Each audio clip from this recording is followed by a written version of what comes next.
Le magasin est plus lumineux que le ciel. Et ça semble attirer les clients. La ville du port, ouverte un dimanche, une vraie chance pour ces dames. C'est l'occasion pour les gens qui travaillent du lundi au samedi de pouvoir profiter, faire les derniers achats de Noël. Étant donné qu'en journée, ils ferment à 18h, 18h30. Et moi, c'est les horaires pour lesquels ils sortent du boulot. Ce qui fait que elle est compliquée. Et là, on m'a profité pour y faire les derniers achats. Moi, j'ai fait un métier où, en fait, on a toujours travaillé le dimanche, dans le milieu hospitalier. Oui. Mais là, c'est vrai que pour les gens qui veulent faire des courses, exceptionnellement, je trouve que c'est bien. Moi, en tout cas, j'apprécie. De l'autre côté du comptoir, la satisfaction est aussi au rendez-vous. C'est pas tout le monde qui sont au courant que le magasin est ouvert aujourd'hui.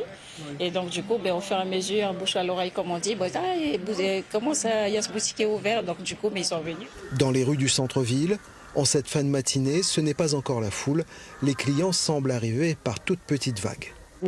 Quand les périodes de fin d'année, Noël, jour de l'an, il est normal que le petit commerçant il essaye de souffler un peu pour essayer de faire un petit peu de blé en plus, comme il dit, quoi.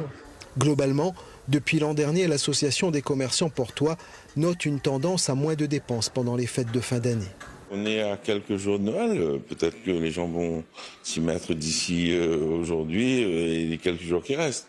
Mais c'est vrai que la tendance est quand même à la baisse. Sincèrement, on regarde les chiffres, c'est à la baisse, malheureusement pour les commerçants. Gros Poisson et Bec-sur-le-Tard, tête bien dans le port aussi. Raison pour laquelle, sans doute, le centre-ville sera ouvert jusqu'à 22h le 23 décembre.